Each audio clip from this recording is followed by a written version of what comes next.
सदगुरुदेव की जय हो। परम पूज्य बंदी छोड़ सदगुरु रामपाल जी भगवान की जय हो। परम पिता परमात्मा परम पूज्य बंदी छोड़ सदगुरु रामपाल जी भगवान के चरण कमलों में दास सोनू दास का कोट कोट दंडवत प्रणाम और सभी भगत भाइयों से दास का प्यार भरा सत्सा है।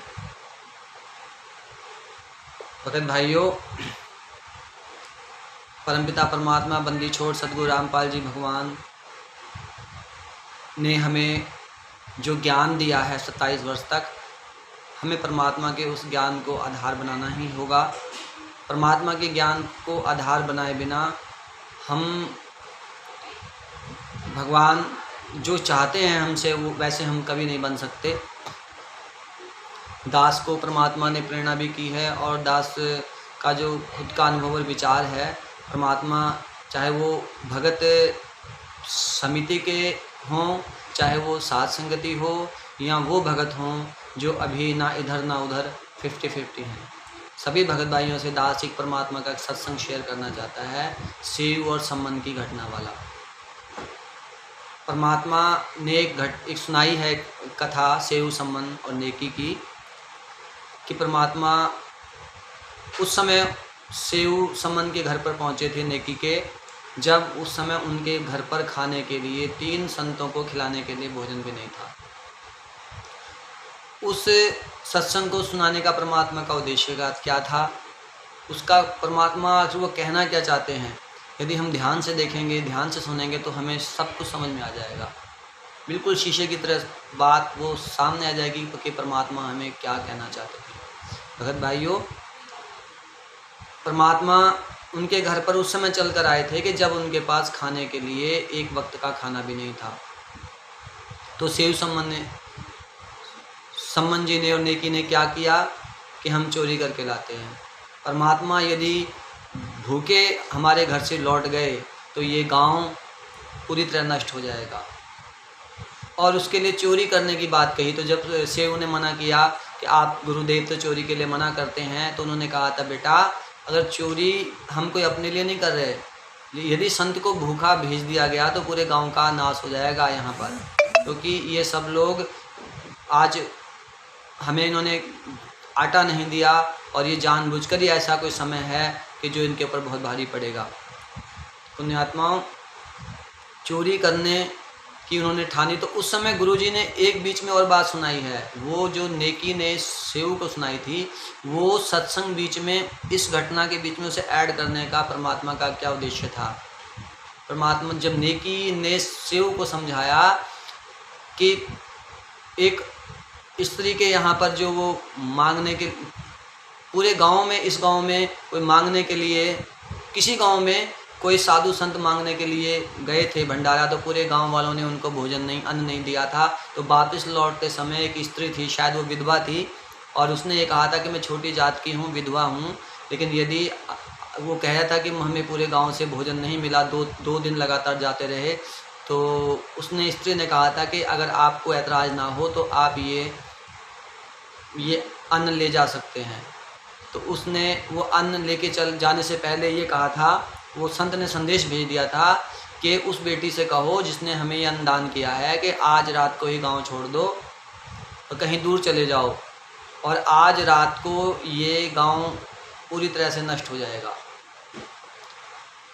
और उसके बदले में तुम जहाँ पर रुकोगे वहाँ तुम्हें अपने आप ही वो सब कुछ आगे जो मिलना होगा मिल जाएगा।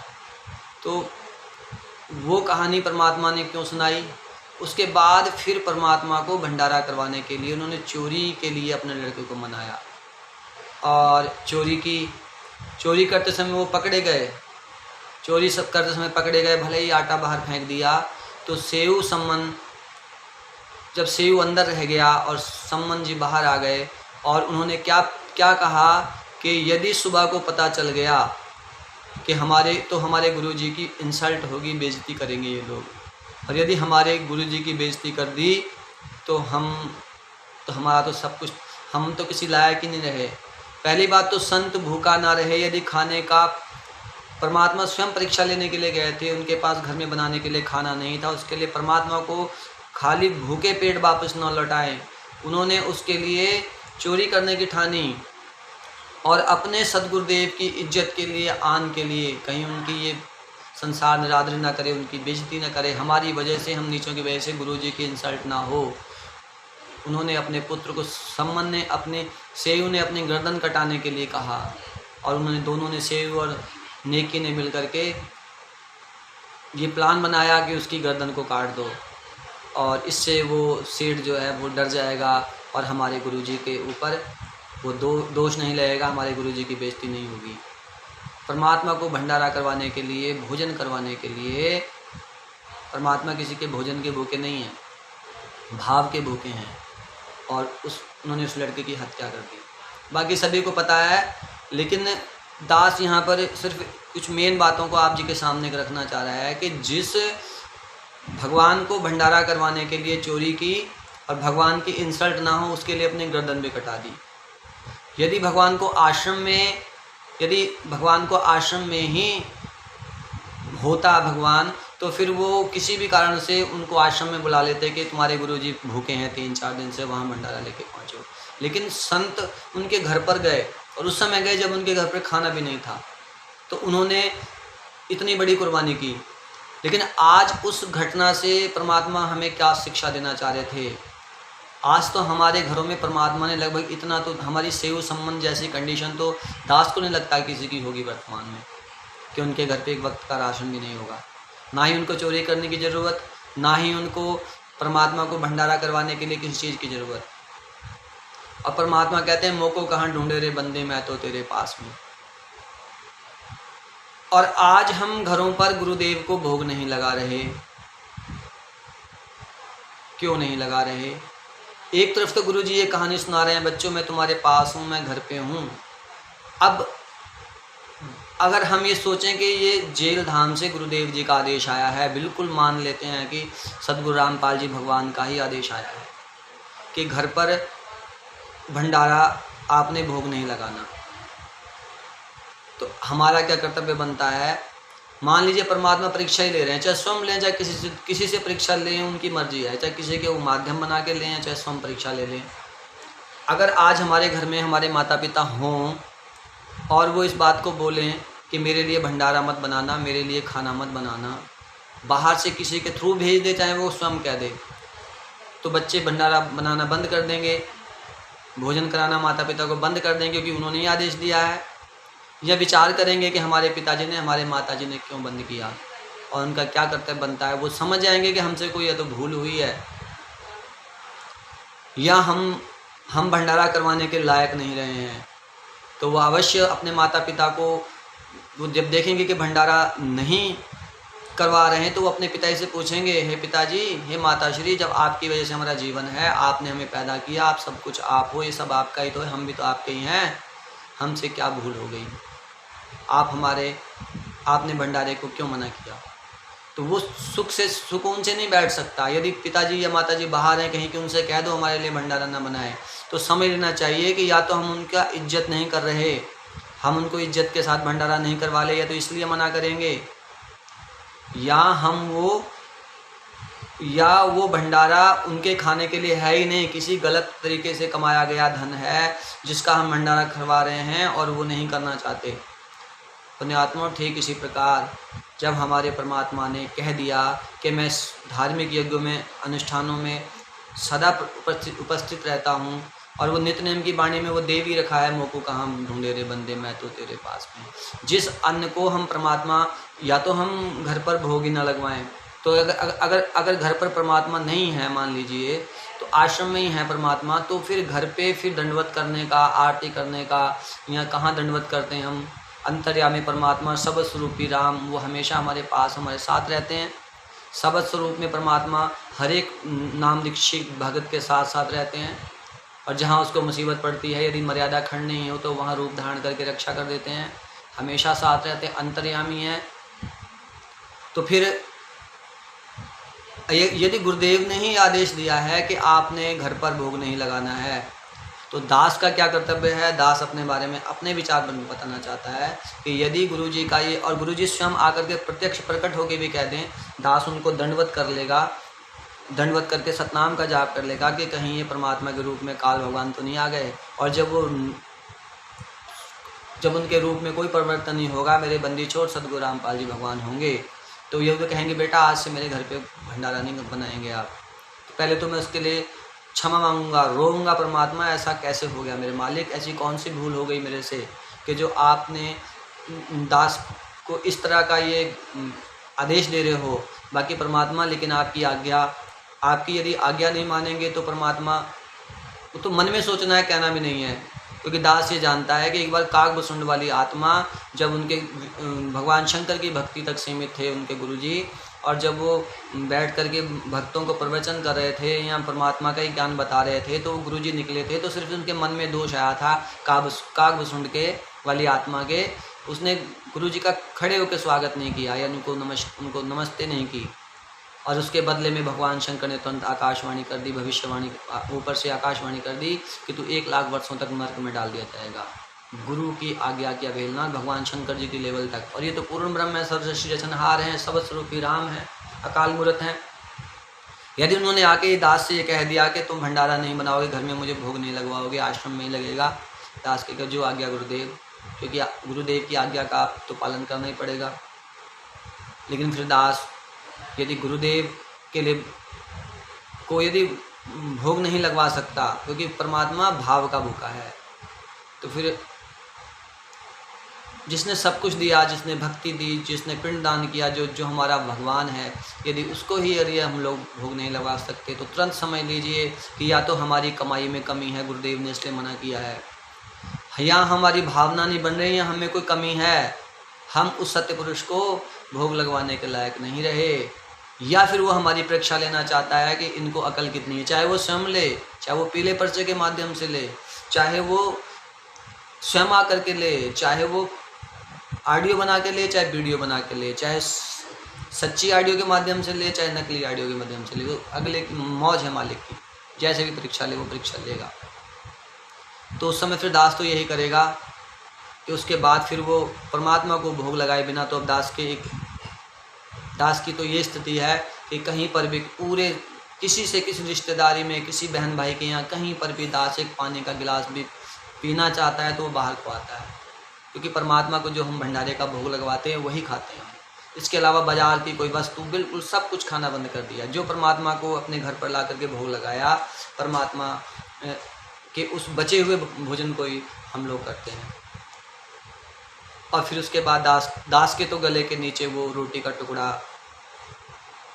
नहीं निकलेगा, तो दास तो फिर भूखा ही रहेगा। है परमात्मा, आपकी आज्ञा भी माननी है मेरे मालिक, लेकिन अब आपके जूठन को खाने की आदत पड़ गई मेरे मालिक। अब हम आपके बिना, आपके भोजन किए बिना दाता हम भोजन नहीं कर सकते। हम तो आपको सर्वस्वरूप मानते हैं, हम तो आपको देही में मानते नहीं मेरे मालिक। आप तो अविनाशी परमात्मा है, और वो परमात्मा दास को पूरा विश्वास है, यदि हम परमात्मा को परमात्मा मान के और यदि उसके बाद भंडारा बंद कर देंगे तो पिता कितने दिन अपने बच्चे को भूखा रख सकता है? आप अपने बच्चों को कितना दिन भूखा रख सकते हैं? परीक्षा लें या वैसे भी 2 घंटे 4 घंटे, हद से 1 दिन 1.5 दिन परीक्षा लोगे, दूसरे दिन कोई माँ बाप ऐसा नहीं है कि जो बच्चे को सीने से न लगाए। वो समझ जाएगा कि नहीं, फिर वो सब बताएगा आकर के, बेटा मैं तो तेरी परीक्षा ले रहा था कि जो मैंने तेरा इतना कुछ किया है, तू ये सब कुछ दिया है, तो तू मेरी इज्जत करता भी है नहीं।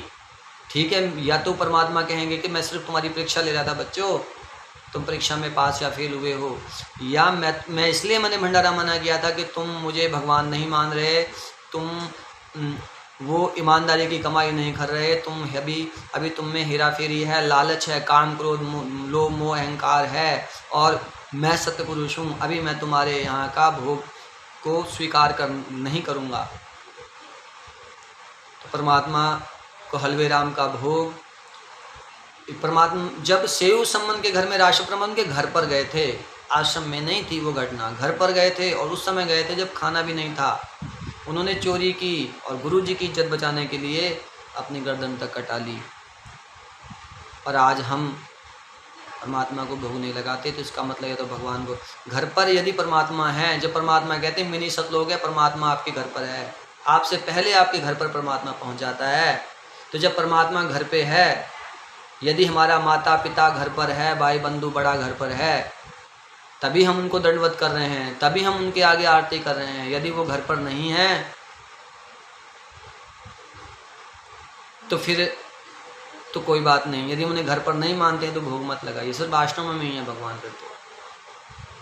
मोह को कहाँ ढूंढे रे बंदे, मैं तो तेरे पास में, बात फिर फेल हो जाती है। और यदि आप उनको घर पर मानते हो, शब्द रूप में मानते हो, तो फिर बताइए परमात्मा को बिना भोग लगाए कैसे भंडारा कर लोगे। दास की तो समझ में आती नहीं, दास की तो बात गले उतरती नहीं कि परमात्मा भंडारा करवाने के लिए मना क्यों करेंगे। यदि करते हैं तो फिर उस पर या तो कारण देखिए ना, कारण हो अथवा ना हो। दास को तो इतना पता है कि परमात्मा को भोग लगेगा तो दास खाना खाएगा, यदि परमात्मा को भोग नहीं लगेगा तो दास खाना नहीं खा पाएगा, किसी भी कंडीशन में नहीं खा पाएगा, क्योंकि वो मुख से निवाला नीचे निकलेगा ही नहीं, नीचे जाएगा ही नहीं।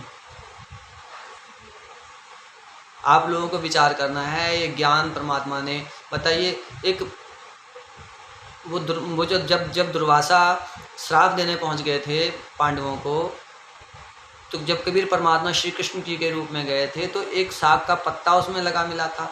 साग के पत्ते को पहले ग्रहण किया पानी डाल करके, उसके बाद में फिर उनको लाभ दिया। धर्मदास जी ने यज्ञ किया, घर पर ही किया उन्होंने भी, तो लाभ दिया। परमात्मा कहते हैं जो आप चाहे भगत 2 हों, चाहे 50 हों, चाहे 100 हों, वो उनकी संख्या का मायने नहीं होता, मायने उनके भाव का, सच्ची भक्ति का होता है। अगर 1000 लोग किसी प्रकार से भी 2-4% गलती करके यदि वो ऐसा कुछ करते हैं तो फिर वो परमात्मा को, चाहे 1000 लोग लाख भी हों, यदि 2 ही सच्चे भक्त हैं, एक ही है, यदि वो सच्चे दिल से परमात्मा को परमात्मा मान करके भोग लगाता तो परमात्मा स्वीकार क्यों नहीं करेंगे। तो इसके अलावा जो धर्मदास के भी यहाँ भंडारा परमात्मा ने किया, वो जो इंदुमती थी वहाँ पर भी परमात्मा घर पर आए भंडारा करने के लिए, घर पर भंडारा करने के लिए आते हैं परमात्मा को, क्योंकि परमात्मा कहते हैं कि जब वो भोग लगेगा तो उस भंडारे को प्रत्यक्ष या अप्रत्यक्ष रूप से परमात्मा उसको अपनी भावना से स्वीकार करते हैं। परमात्मा को भावना से मतलब है और किसी से मतलब नहीं है। यदि परमात्मा ने हृदय से स्वीकार कर लिया कि हाँ मैं इसका भंडारा एक्सेप्ट कर लिया, तो वो उसका क्योंकि जो आज खाद है, यूरिया है, नेगेटिविटी है, अश्लीलता, गाली गलौच, उसके कारण वो भंडारा जो भी खेती से होकर के घर तक आता है उसमें बहुत अशुद्धियाँ हो जाती हैं। जब परमात्मा को भोग लगता है, परमात्मा की आरती होती है, परमात्मा उसको अपनी शक्ति से उस अशुद्धता को हटा देते हैं। उसके बाद में शेष बचे हुए जो उससे पाप मुक्त हो जाता है भंडारा, वो उसके बाद जब परमात्मा उसको पवित्र कर देते हैं, अपनी पवित्र रचना से उसको ग्रहण कर लेते हैं, यहाँ से स्वीकार कर लेते हैं भगत की भावना देख करके, तो उस बचे हुए अन्न को खाने से सब पापों से मुक्त हो जाते हैं। परमात्मा का ज्ञान तो यही सुना दास ने तो। और यदि हम घर पे भंडारे बंद कर देते तो पापों से मुक्त कैसे होंगे। दास ने तो कभी नहीं माना कि परमात्मा जेल में है। ठीक है, उनको संत का रोल करना होता है क्योंकि परमात्मा शब्द रूप में है, वो हमेशा ही साथ रहता है। दास को तो हमेशा साथ लगता है। ऐसी बात नहीं है कि दास भी बहुत गलतियां करता है। इतने अब तो दास को ये लगता है कि हे परमात्मा, हम ना अपनी भक्ति से सतलोक नहीं जा सकते। कितनी भक्ति कर लें, चाहे रोज के 10,000 मंत्र जाप कर लें सतनाम के, चाहे 4 चंद माला प्रथम नाम की जाप कर लें परमात्मा, चाहे कितना ही कुछ कर लें, पता नहीं। जैसे आपने कहा भी है कि पक्की खेती देख के गर्भियों मत किसान, अजहू झोला बहुत है घर आले तब जान। पता नहीं परमात्मा, आपकी कृपा के बिना तो कोई सतलोक जा ही नहीं सकता। जब तक आपकी दया नहीं होगी, आप जब तक मेहर नहीं बख्शोगे परमात्मा, कोई सतलोक नहीं जा सकता। ये तो कहने की बातें हैं, अपनी भक्ति से ना कोई आज तक गया है ना जा सकता है। जिस पर आप दया कर दोगे परमात्मा, चाहे वो थोड़े ही मंत्र जाप करता हो, आप उसको सतलोक लेके जाओगे। लेकिन मर्यादा, ज्ञान होने के बाद कोई मर्यादा नहीं टूटनी चाहिए। बहुत गंभीरता से विचार करना होगा कि अगर परमात्मा घर पर आप मानते हो, भगवान को शब्द स्वरूप में मानते हो, संत रामपाल जी को ही कबीर परमात्मा मानते हैं हम लोग, तो यदि वो घर पे हैं, उनको घर पर जानकर दंडवत करते हैं, उनको अंतर्यामी मानते हैं, तो परमात्मा को घर पर भोग लगवाना बंद करना, या तो भगवान उस भक्तों की परीक्षा ले रहे हैं, और या फिर हम उस लायक नहीं रहे कि हम सतपुरुष हमारे उस भंडारे को एक्सेप्ट कर सके। बहुत ही गंभीरता से सोचने वाली बात है। ज्ञान से सिर्फ परमात्मा ने बोला, ज्ञान से ही मेरे सत्संगों को आधार मान करके ही निर्णय लिया जाएगा। परमात्मा सत्संगों में जो भी परमात्मा बताते हैं उन्हीं को ज्ञान का आधार माना जाएगा। परमात्मा परीक्षा लेते हैं, हर किसी की लेंगे, चाहे किसी के माध्यम से लें, चाहे पीले पर्चे से लें, चाहे नीले पर्चे से लें, चाहे ऑडियो से लें, चाहे वीडियो से लें, चाहे खुद आदेश भेजें, चाहे किसी के थ्रू दिलवाएं, उनका काम है परीक्षा लेना। पक्के पेपरों से पहले परीक्षा लेंगे और पहले ही टेस्टों में ही, तो टेस्ट हैं, पेपर हैं, परीक्षा है भी नहीं, टेस्टों में ही हम लोग बाहर का रास्ता देख रहे हैं, बाहर का रास्ता। जन्मदिन मना देते हैं परमात्मा का। गुरु मानुष कर जानते ते नर कहिए अंध होए दुखी संसार में आगे यम के फन। परमात्मा ने क्या बताया है कि सब पदवी के मूल हैं, सकल सिद्ध हैं तीर, दास गरीब सतपुरुष भजो अविगत कला कबीर। उस परमात्मा की अविगत गति को, आने की गति को कोई नहीं जान सकता, उस सतपुरुष की। कच्छ मच को रंग दौलम से सुन गावहीं, नारद मुनि से रट्टे निस्निन ब्रह्मा पार नहीं पावहीं। शंभु जोग विजोग साध्या अचल अडिग समाधि है, अविगत की गति नाही जानी लीला आगम अगाध है। अभी जगत को तो हम बाद में समझाएंगे, भक्तों को नहीं पता कि जब परमात्मा सतलोक से जब आता है, बताओ गर्भ से जन्म ले लेगा, वो कैसे मोक्ष करवा देगा किसी का। 21 ब्रह्मांड में काल भगवान तक सब जन्म मृत्यु में हैं, और जो काल भगवान के अंतर्गत हैं, काल भगवान को छोड़कर जितने भी जीव उसके उसमें हैं, वो सारे जन्म मृत्यु में हैं। और जो जन्म मृत्यु में हैं, गर्भ से जन्म लेते हैं, वो कभी काल के लोक से बाहर जाने का मार्ग नहीं बता सकते। तो परमात्मा जब यहाँ काल के लोक में आते हैं, काल भगवान को धोखा देने के लिए, ऐसा प्रतीत होता है कि वो माँ के गर्भ से जन्म ले रहे हैं, लेकिन माँ के गर्भ से जन्म नहीं लेते। साहिब वो तो सिर्फ संसार को दिखता है कि वो माँ के गर्भ से, वो तो कुछ भी कर सकते हैं। जब 1 सेकंड के लिए पीपा जी से किसी ने मजाक कर दी कि इसमें तेरे श्री कृष्ण इसमें है, दरिया में छलांग मार दी उसने, पीपा ने। 1 सेकंड के अंदर पूरी नगरी बसा दी जिस परमात्मा ने। उसके लिए ये लीला करना बहुत बड़ी बात है। और हम अपनी बुद्धि से सोचते हैं भगवान को कि नहीं, भगवान के तो बच्चे हैं, भगवान तो मनुष्य हैं। अरे तो परमात्मा ने कह तो दिया, गुरु मानुष कर जानते ते नर कहिए अंध, होए दुखी संसार में फिर आगे यम के फन। गुरु जी का जन्मदिन मनाना मतलब उनको मनुष्य मानना। कबीर साहब अलग, संत रामपाल जी अलग, कभी मोक्ष नहीं होगा, इतना तो दास को पता है। साहेब फिर पढ़ते हैं, साहेब से सतगुरु भय, सतगुरु से भय संत, धर धर वेग विशाल अंग खेले आदि और अंत। सतगुरु साहेब एक शरीरा, सतगुरु बिना ना लाग गए तीरा। कितनी बाणी परमात्मा ने बोल रखी।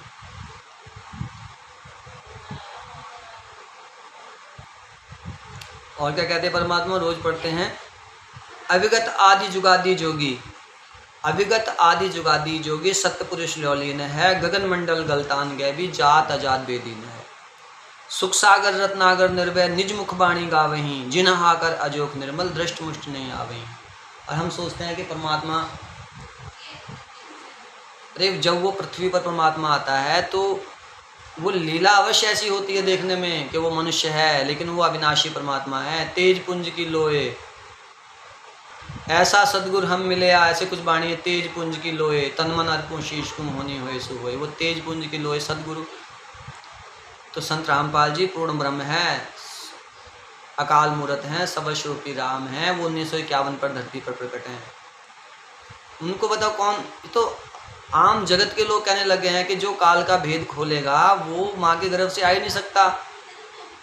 ओप तक की साधना करने वाले माँ के गर्भ से जन्म लेते हैं। जो सतनाम देता है संत आकर के, वो माँ के गर्भ से जन्म नहीं लेता।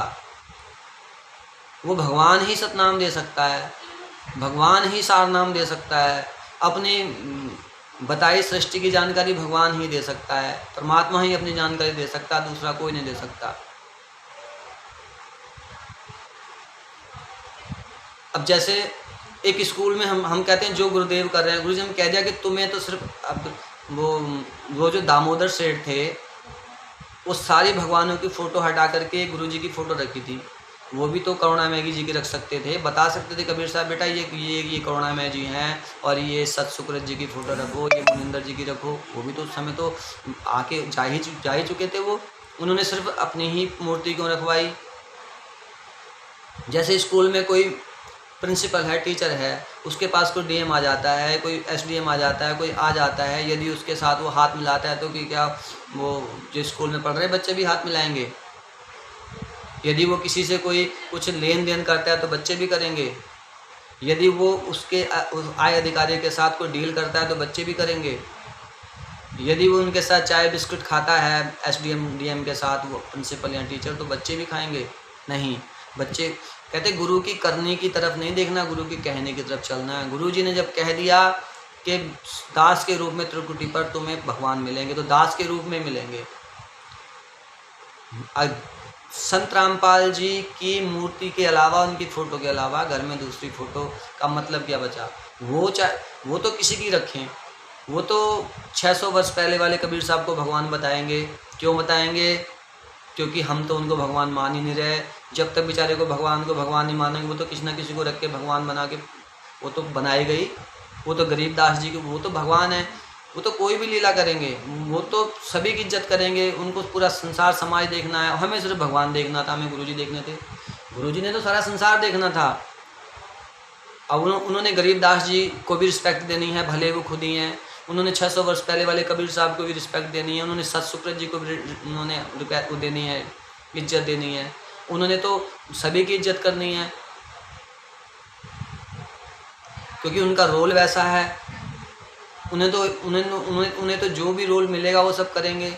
लेकिन वो उन्होंने अगर उस समय दास को इतना पता है कि जब परमात्मा जेल में नहीं थे, जब जेल से बाहर थे, यदि उस समय सभी भक्तों में कोई एक भक्त भी उठकर कह देता जो वो चाह रहे थे कि कोई एक भक्त उठ के ये कह दे खड़ा होके कि प्रभु अब आज के बाद आरती आप नहीं करेंगे मेरे मालिक, आज के बाद ये संध्या आरती आप नहीं करोगे दाता, हमने आपको पहचान लिया है। आज के बाद यह निगंधन मैणी आप नहीं करोगे, आप नहीं कहोगे कि मैं अपराधी जन्म का नक्सिक भरे विकार, मालिक अपराधी तो हम हैं। आज के बाद परमात्मा आप हमारे परमात्मा, हम आपके बच्चे हैं, हमने आपको पहचान लिया है। और फिर कबीर साहब जी की दाढ़ी मूछ वाली फ़ोटो को जो बेचारे भोग लगा रहे थे संत रामपाल जी, और हम कहते हैं हमारे कबीर परमात्मा तो आप हैं, वर्तमान में जिंदा हैं, आप जिंदा महात्मा हैं, आप हैं कबीर साहब वर्तमान में प्रेजेंट में। तो जब उनमें से उठ करके कुछ भगत कहते हैं कि हम आपको भोग लगाएंगे अब, तो वो परमात्मा की आत्मा गदगद, यही तो वो कहना चाह रहे थे। वो कहते हैं कि कितना ही कोई अपने आप को कहता रहे मैं डीसी हूँ, कोई नहीं सुनता, और जब कोई उन्हें ये कह दे हटो जी डीसी साहब आ रहे हैं, तो वो चाह रहे थे क्योंकि उन्हें भी डीसी साहब बोले। वो भगवान संत रामपाल जी भगवान चाह रहे थे कि मुझे भी कोई भगवान बोले, लेकिन नहीं, वो तो संत हैं, उनको रामानंद जी ने ज्ञान दिया। उनको अरे रामानंद जी, उनको वो जो उनके गुरुजी हैं, उनको वो तो जैसे 600 वर्ष पहले लीला की थी वैसे आज की है। रामदेवानंद जी ने नाम नहीं दिया संत रामपाल जी को, 600 वर्ष पहले वाली सेम घटना घटी है। और परमात्मा ने इनसे भी कह रहे थे किसी को मेरा भेद मत बताना। 1994 से परमात्मा नाम दे रहे हैं। कुछ लोग कहते हैं कि 1997 में संत रामपाल जी के शरीर को सतलोक भेज, आत्मा को सतलोक भेज के उनके शरीर में संत रामपाल जी बैठे हैं। और तो जिन्होंने 1994 से पहले नाम दीक्षा ली है तो उनके तो फिर 2 गुरु हो गए, वो बेचारे कहाँ जाएंगे। और संत रामपाल जी के पिछले शरीर का क्या हुआ, तो वो फिर भी 2 ही शरीर हो गए। तो सतगुरु साहिब एक शरीरा, एक शरीर का मतलब है कि वो आदि जुगादि परमेश्वर हैं, वही सतलोक से आते हैं, वही ये ज्ञान देते हैं। काल का भेद भगवान ही खोलते हैं, इसके अलावा नहीं कोई खोल सकता। कबीर साहब ने 600 वर्ष पहले खोला था, कबीर साहब ने ही आज खोला है कि ये काल भगवान है। बाकी वो संत, उनसे तो हम आप सभी चर्चा कर ही रहे हैं। तो संत रामपाल जी को किसी ने ज्ञान नहीं दिया, ना कोई दे सकता। कबीर साहब एक तरफ भगवान माने, दूसरी तरफ से कहते हैं कि भगवान को ज्ञान दे दिया किसी ने। भगवान को कोई ज्ञान नहीं देता। वो कह सकता है बच्चों मेरा बोध दिवस मनाओ, क्यों, क्या दिक्कत है, पीले पर्चे में भी कह सकता है। भगवान का आदेश हो सकता है, क्यों नहीं कह सकते वो सबसे। कि बनाओ बच्चों मेरा बोध दिवस मनाओ, परीक्षा ले रहे हैं वो, क्यों नहीं कह सकता भगवान? मैं तो सब आदेशों को सच मानता हूँ, मैं तो गलत मानते ही नहीं। देखो, लेकिन हमें वो टेस्टों में हमें पास होना है। बोध दिवस मनाओ बच्चों मेरा। जब दास के सामने पहली बार ये बात आई थी कि बोध दिवस मनाओ मेरा, तो दास एकदम चौंक गया। किसी से कुछ नहीं, कोई किसी के कुछ नहीं पूछा किसी से कि मतलब भगवान का और बोध दिवस, मतलब भगवान को भी ज्ञान कराने वाला कोई हो गया पैदा। दास ने तो नहीं मनाया। जब पता चला कि भगवान जी का जन्मदिन मनाना है तो चौंके, भगवान का जन्मदिन।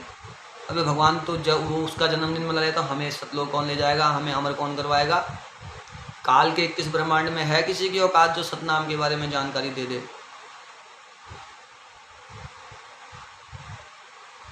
तो ये सत्य पुरुष हैं, ये अनामी पुरुष हैं, ये अगम पुरुष हैं, ये अलग पुरुष हैं, और ये 1951 से ही पृथ्वी पर प्रकट हैं।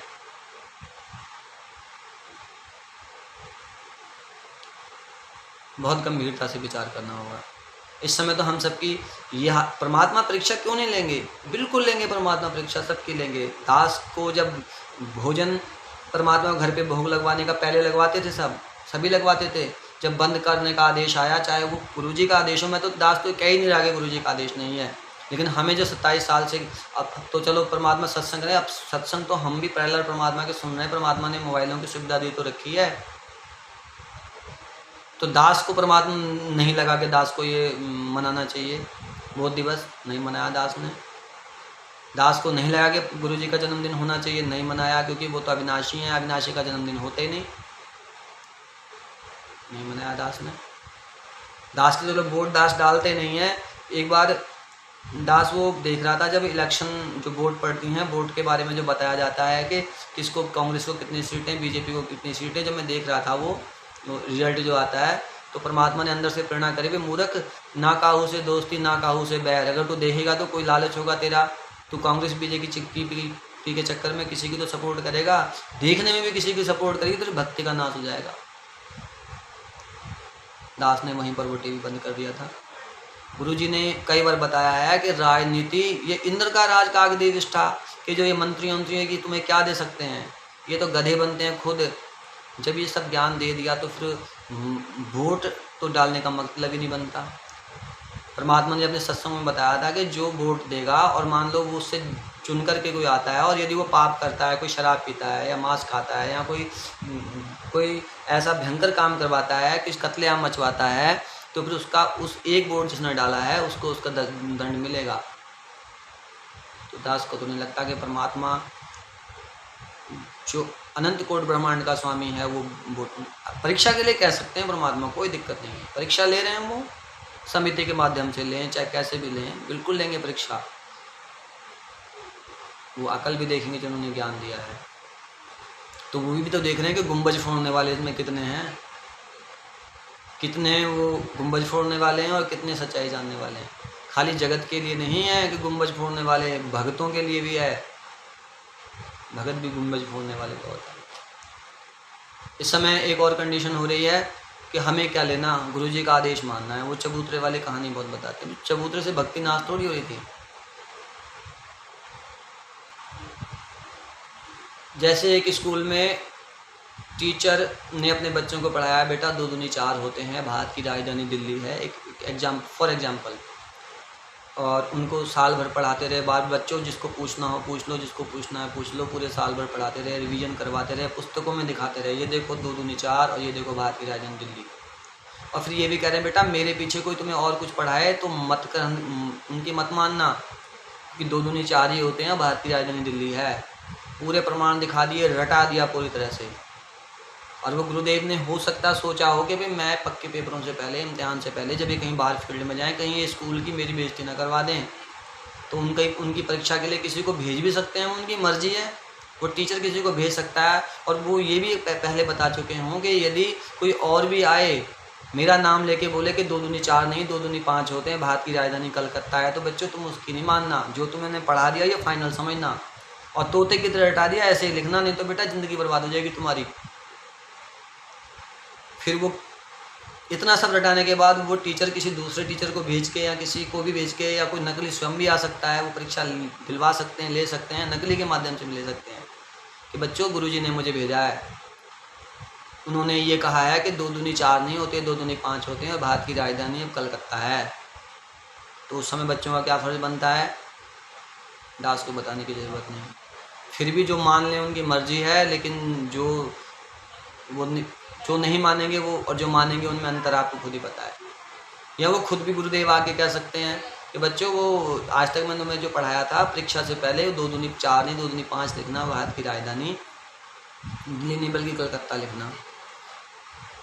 तो जो कुछ तो शिष्य वो भी गुरु भक्त होंगे, वो सोचेंगे हमें क्या, गुरुजी ने चाहे वो भारत की राजधानी दिल्ली बताएं चाहे वो कलकत्ता बताएं, हमें क्या फ़र्क पड़ता है, चाहे 2 दूनी 4 लिखाएं चाहे 2 दूनी 5 लिखवाएं, वो जैसा गुरुजी बता रहे लिख लेंगे।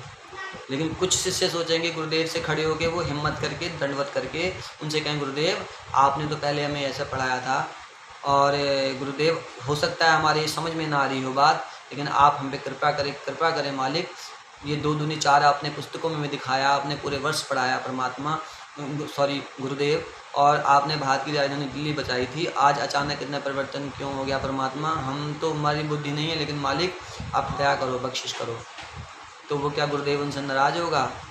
वो ये कह देगा कि मैं तुम्हारी परीक्षा ले रहा था भाई।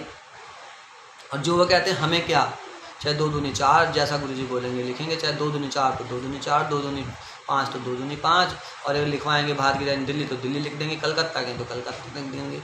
तो गुरुजी मूर्ख थोड़ी ना है, वो तो ये देख रहे थे सिर्फ कि इनको जो मैंने पूरे साल भर पढ़ाई है उसके हिसाब से कर रहे हैं या मन मर्जी कर रहे हैं। तो अब जो बच्चे वो खड़े होकर प्रार्थना कर रहे होंगे बेटा तुम परीक्षा में पास हुए, और जो कहेंगे जो मर्जी गुरुजी वो लिख दो कि नालायको तुम मैंने साल भर यही तो सिखाया था, और तुम भारत की राजधानी कलकत्ता बाहर जाके बताओगे तो कितनी इज्जत होगी मेरी, कितनी इज्जत होगी स्कूल की। तो गुरुजी चाहे स्वयं परीक्षा ले रहे हों चाहे कैसे भी ले रहे हों, जो भक्ति ये सोच रहे हैं वर्तमान में कि जो आदेश आ गया वो मानना है,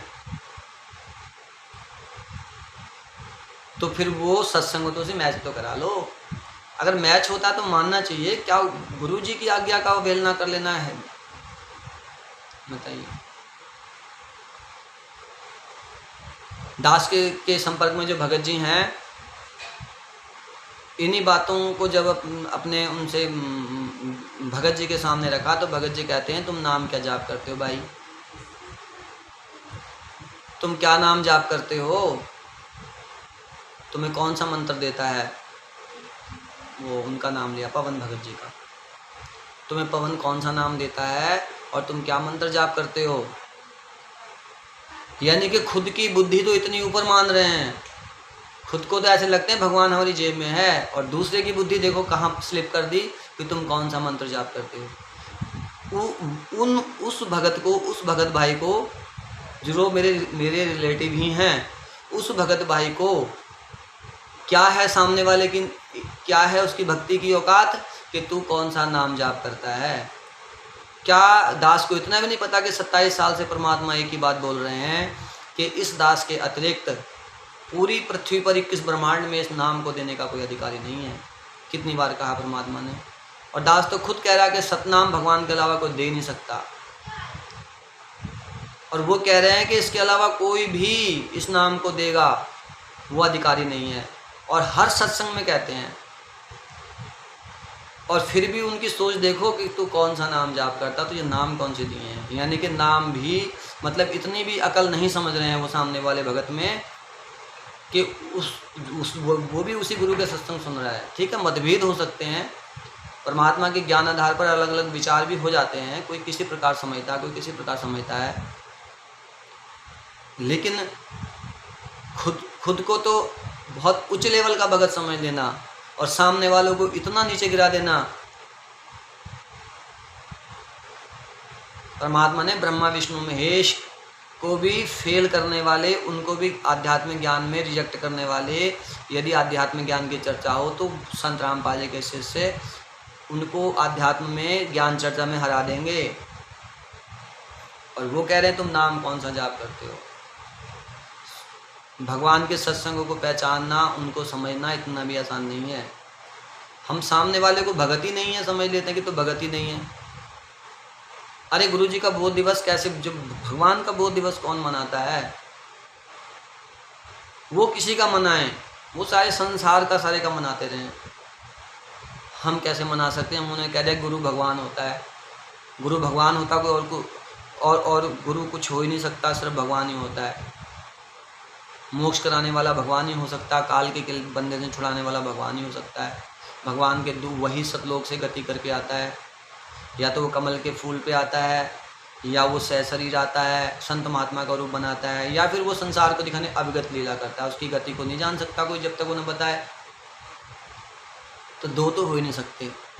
स्वयं आकर के ज्ञान देता है भगवान, एक बार लाखों बार। और इतना सब सत्संग सुनने के बाद वो भगत जी कहते हैं कि भाई तू क्या नाम जाप करता है। तो दास को बड़ा दुख भी हुआ था। अब जैसे कुछ लोग कह देते हैं कि अब कोई काम है उसमें रिश्वत देनी पड़ती है। ठीक है, बहुत भक्त हैं, बहुत तादाद में है कि भाई यहाँ पर इन कामों में या काल के लोग में तो रिश्वत देनी पड़ती है। तो भैया रिश्वत देना तो काल का विधान है। जब रिश्वत दे के काम करवा लिया तो फिर भगवान की क्या जरूरत रह गई? जब रिश्वत दे के काम करवा लिया तो भगवान की क्या जरूरत रहेगी? दास का ये फाइनल फैसला है कि चाहे लाखों का नुकसान हो, चाहे लाखों का फायदा हो, रिश्वत ना देनी है ना लेनी है। तो उसमें विचार का अंतर है, उसमें थोड़ा बहुत मतभेद होना चाहिए। लेकिन जब गुरु जी कह रहे हैं कि इस 21 ब्रह्मांड में कोई इस नाम को देने का अधिकारी नहीं है, हर सत्संग में बोलते हैं, और 84 लाख योनि में जाओगे तो ठीक है। यदि मतभेद है तो फिर उनको सेट करो। दास का तो साथ संगति वालों से भी यही कहना है, समिति वालों से भी यही कहना है, और जो बीच में पड़े उनके भी यही कहना है। एक बार जब ये महाभारत का युद्ध शुरू हुआ था तो धर्मराज युधिष्ठिर जी ने युद्ध शुरू होने से पहले क्या कहा था?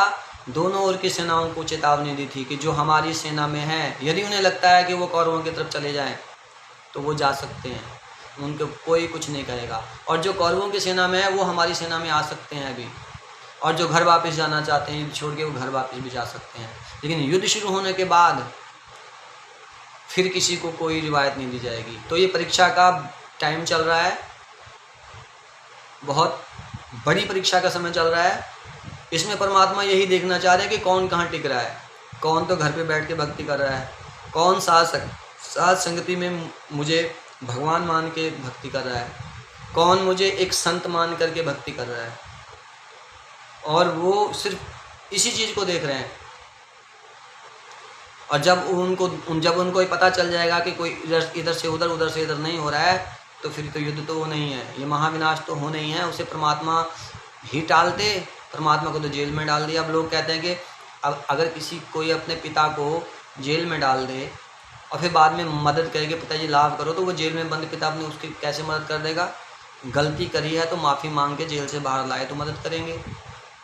अब ये संसार ने उनको, संत माता पिता ही तो होते हैं संसार के, उनको जेल में डाल दिया, वो थोड़ी बचाएंगे। फिर अब उन्होंने बचाना था, फिर भक्तों के माध्यम से बचाएंगे वो। गुरु जी इस समय ये कह रहे हैं कि मैंने तो, वो तो गुरु जी के सत्संग से भी ऊपर कहते हैं साथ संगति को। इसलिए कहते हैं कि मैंने तो 600 साल पहले वाले कबीर को अपने ही फोटो को ढाल बना करके भगवान सिद्ध किया कि कबीर साहब भगवान हैं, 600 वर्ष पहले वाले। अब मुझे भगवान कौन साबित करेगा? मैं खुद थोड़ी करता रहूँगा, मुझे भी तो कोई भगवान कहने वाला हो। तो साथ संगति जो है वो संत रामपाल जी को भगवान कहने वाली बन चुकी है। वो बन नहीं चुकी, वो कह रही है कि संत रामपाल जी महाराज भगवान है, पूर्ण ब्रह्म है। वो कभी गर्भ से जन्म नहीं लेते, वो हमेशा ही ऐसी ही गति करते हैं, काल भी नहीं पहचान सकता भगवान को। परमात्मा ने यहाँ तक कह दिया, जो बात आपके बुद्धि में नहीं आती है आप उसको छोड़ दो कि ऐसा क्यों हो गया, लेकिन आप गुरु जी की बात पे अविश्वास मत करना। हो सकता है गुरु जी इस मकसद से भी कह रहे हों कि गुरु जी के तो बच्चे भी हैं, अरे भगवान है, वो तो कुछ भी लीला कर देगा। 18 लाख शिष्यों को कोई सतलोक से परमात्मा भंडारा थोड़ी लाए थे, एक पल में वही इंतजाम कर दिया था। परमात्मा ने कहा नहीं कि मैं एक पल में ऐसा कर दूं कि 100 फुट पानी भर देता हूँ, पूरी सृष्टि का विनाश अगले ही पल जैसा जोग जहाँ है उसे वैसे कर दूंगा। एक पल में अनंत सृष्टियाँ एकदम गायब कर दे, छू मंत्र कर दे और अगले ही पल वापस कर दे। ऐसे भगवान के बारे में वो अपनी बुद्धि चलाते हैं। तो संत रामपाल जी को पहचानो, उनके ज्ञान आधार पे चलो, भले ही वही परीक्षा ले रहे हैं, लेकिन वो ले रहे हैं परीक्षा जो उनके सत्संगों को आधार बना करके परीक्षा देगा। फिर वही बात आ जाती ना कि मेरे सर में 5-5 जूते मारो,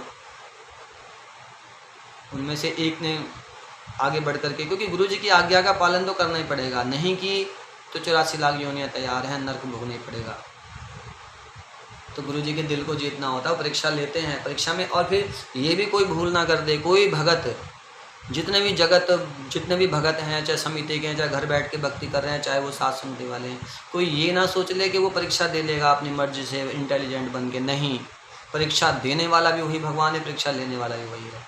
जब वो परीक्षा लेगा और जब वो भगत जब ये धारणा करेगा परमात्मा परीक्षा आप ले तो रहे हो, लेकिन शिष्य बन के, ये शिष्य भी तो आप ही हो, परीक्षा दोगे भी आप ही, तो परमात्मा फिर वो खुद ही परीक्षा लेता है, खुद ही वो शिष्य को प्रेरणा करके। लेकिन शिष्य उस लायक बने तो कोई सोचे मैं अपनी मर्जी से अपनी भक्ति करके मैं सतलोक चला जाऊंगा बुराइयों से बच के, या मैं अपनी टैलेंट के दम पे परमात्मा की भक्ति करके और परीक्षा में पास हो जाऊंगा, तो ये कभी नहीं हो सकता। परीक्षा भी वो खुद ही देगा और खुद ही लेगा, और सतलोक भी वो खुद ही लेके जाएगा, कोई अपनी भक्ति से नहीं जा सकता, काल भगवान नहीं जाने देगा किसी को भी। तो इतना आसान नहीं है सतलोक जाना, और ना ही कोई इतना सीधा है कि हम बस, ना ही संत रामपाल जी के सत्संग इतने सीधे हैं, ना ही संत रामपाल जी इतने सिंपल हैं जो किसी के समझ में आ जाए। उनको समझना बहुत मुश्किल है और बल्कि नामुमकिन के करीब है। गुरुपद से वह बिरला कोई जा पर कृपा साहिब की। दास को तो पता चल चुका है कि परमात्मा शब्द स्वरूप ही हैं, हमेशा साथ रहते हैं, लेकिन हाँ जब गलती हो जाती है तो बख्शते भी नहीं हैं। दास अक्सर परेशानियों में रहता है। किस लिए परेशानियों में रहता है? कि कोई ना कोई गलती इस महामूर्ख से हो ही जाती है। छोटी मोटी गलतियां हो जाती हैं, फिर भगवान के आगे रोकता हूँ परमात्मा, क्योंकि वो कहते बेटा मैं मदद नहीं करूँगा।